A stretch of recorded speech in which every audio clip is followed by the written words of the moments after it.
البدع والأهواء، أهل البدع العقائدية وأهل البدع السياسية. نقول بيننا وبينكم السلف، بيننا وبينكم الكتب، كان فيقول البدع بيننا وبينكم. Oleh Syekh Ibnu Utsaimin rahimahullah, dan ini masih menukil kalam-kalam Syekhul Islam, menyimpulkan qaidah fama takhtalafat tabi'un lam yakun ba'du aqwalihim hujjatan ala ba'd, yaitu kapan saja para tabi'in berselisih pendapat, maka bukanlah ucapan mereka itu menjadi dalil terhadap sebagian yang lain. Ucapan sebagian mereka menjadi hujah terhadap sebagian yang lain. Misalkan terjadi perselisihan antara Muhammad bin Sirin dan Al-Hasan Al-Basri. Nggak boleh kita katakan barang siapa menyelisihi Al-Hasan maka berarti dia mubtadi', karena yang betul adalah Al-Hasan walaupun kita dengan Muhammad bin Sirin. Atau sebaliknya, barang siapa menyelisihi ucapan Sa'id bin Musayyab maka dia adalah sesat walaupun dia itu didukung oleh Sa'id bin Jubair dan seterusnya. Ini nggak boleh. Kenapa? Karena yang namanya hujjah adalah ijma'. Kalau semua tabi'in ijma' maka baru itu sebagai hujjah. Kalau sekedar sebagian tabi'in maka ini bukan hujjah. Itu aja tabi'in walaupun mereka adalah manusia yang sangat agung setelah para sahabat. Apalagi dengan ulama-ulama zaman sekarang dengan alasan syekh ini mengatakan begini tapi diselisih oleh syekh yang lain maka semuanya sesat. Ini tidak betul. Tapi kalau terjadi perselisihan dikembalikan kepada siapa yang lebih sesuai dengan dalil Al-Qur'an was sunnah. Allah Ta'ala telah berfirman, fa in tanaza'tum fi syai'in farudduhu ila Allahi war Rasul. Kalau kalian berselisih pendapat dalam suatu perkara, maka kembalikan kepada Allah dan Rasul. Berarti kalau tidak terjadi perselisihan betul-betul semua ulama itu sepakat dalam suatu case, tidak perlu dikembalikan kepada Allah dan Rasul karena jelas itu ada kebenaran. Sebagaimana keterangan para usuliyun, dan itu betul. Kenapa? Karena kalau betul-betul ada ijma' maka jelas ada kebenaran di situ. Karena Rasulullah SAW telah bersabda dalam hadits Ibnu Abbas diriwayatkan oleh Al-Hakim itu la tajtami'u ummati ala dhalalah, umatku tidak akan terkumpul di dalam kesesatan. Berarti kapan terjadi ijma' maka itu pasti kebenaran. Dan kapan saja tidak ada ijma', dalam kes itu ada perselisihan, maka berarti ucapan yang satu tidak menjadi hujjah terhadap ucapan yang lain. Berarti kembalikan kepada siapa yang sesuai dengan dalil. Baik. Dan ucapan ini Syekhul Islam ini sudah didahului oleh para ulama yang lain. Ini bukan semata-mata ucapan Syekhul Islam. Bukan Syekhul Islam bawa ajaran baru, ini ajaran Taimiyah, bukan. Ini adalah betul-betul ucapan ulama sebelumnya juga. Di antaranya adalah ucapan siapa? Ucapan Al-Khatib Al-Baghdadi di dalam Al-Faqih wal Mutafaqih.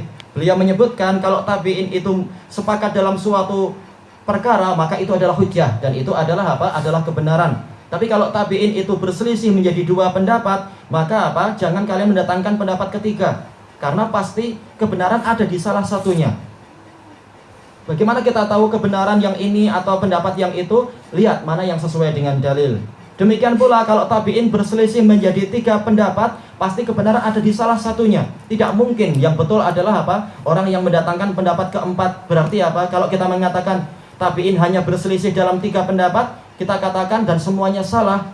Kemudian kita datangkan pendapat yang keempat, berarti kita menuduh di dalam satu zaman, yaitu di zaman tabi'in semuanya salah. Tidak mungkin umat ini di dalam di dalam satu generasi semuanya salah. Pasti ada yang benar. Karena Rasulullah telah bersabda, la tazalu ta'ifatun min ummati dzahirina 'alal haq. Terus-menerus ada sekelompok orang dari umatku yang menampilkan kebenaran. Walaupun hanya satu, kata Imam Bukhari, walaupun hanya satu. Di seluruh dunia semua ulama mengatakan begini kecuali satu ulama. Belum tentu yang semua yang yang mayoritas itu yang betul. Boleh jadi yang satu itu yang betul. Berarti kembalikan ke dalil. Lihat siapa yang sesuai dengan dalil. Kenapa? Kebenaran itu bukan hanya dengan mayoritas orangnya, tapi dilihat dari ijma'nya, atau kalau nggak ada ijma', lihat siapa yang sesuai dengan wahyu. Dan sebelum Khatib Al-Baghdadi sudah didahului oleh ulama yang lain, yaitu Abul Hasan Al-Ash'ari. Al-Ash'ari di dalam kitab beliau Maqalatul Islamiyin menyebutkan ketentuan seperti itu, dan ijma' ulama bahwasanya itu adalah ketentuan yang benar. Berarti kalau Abul Hasan mengatakan ini sudah ijma', ulama telah sepakat bahwasanya kalau sahabat itu memiliki pendapat yang sama, tidak boleh tabi'in mendatangkan pendapat yang lain. Kalau sahabat khilaf dalam dua pendapat, tidak boleh tabi'in mendatangkan pendapat yang ketiga. Demikian pula di zaman tabi'in, Berarti tahulah kita bahwasanya Abul Hasan bukan orang yang pertama mendatangkan itu, bahkan beliau sekedar menukil ijma tentang masalah itu. Berarti apa? Ini adalah ilmu yang diwarisi turun-temurun dari apa? Dari para salaf. Bukan apa? Bukan kaidah yang dibuat-buat sendiri oleh Syekhul Islam. Dan ini adalah kaidah yang benar. Wa ma nuqila fi dzalika an ba'di sahabah naqlan sahihan fa nafsu ilaihi askan mimma nuqila an ba'di tabi'in. Dan kalau ada salah satu pendapat itu dinukilkan dari para sahabat, dari seorang sahabat atau sebagian sahabat dengan penukilan yang sahih, maka jiwa kita lebih tenang kepada pendapat ini daripada pendapat tabi'in. Ya, jelas murid Rasul itu lebih apa? Lebih kita percaya daripada yang bukan murid Rasul. Ini secara apa? Secara umumnya. Ini adalah metode tarjih. Adapun kalau dalil sudah sangat jelas, nggak boleh dengan alasan oh ini ucapan salah seorang sahabat, kemudian kita apa? Menyelisih ucapan tabi'in, padahal ucapan tabi'in lebih sesuai dengan dalil.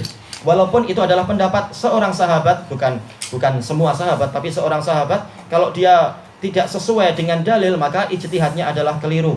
Sebagaimana ucapan orang Arab, apa itu? Idza jaa nahrullah batula nahrul ma'qil, nahrul ma'qil. Kalau sudah datang sungai Allah, maksudnya apa? Wahyu sudah datang, maka sungai yang agung, walaupun Ma'qil bin Yasar, beliau membuat sungai, mengalirkan sungai di mana? Di Irak pada waktu itu, maka sungainya batal. Walaupun Ma'qil bin Yasar adalah sahabat yang sangat mulia dan seterusnya. Nah, di sini tahulah kita bahwasanya agama ini dibangun di atas wahyu, bukan di atas apa? Kebesaran orang-orang tertentu. Kecuali kalau semuanya sepakat, berarti memang ada kebenaran di situ. Kalau semua ulama sepakat. Baik. Ilahuna wallahu a'lam.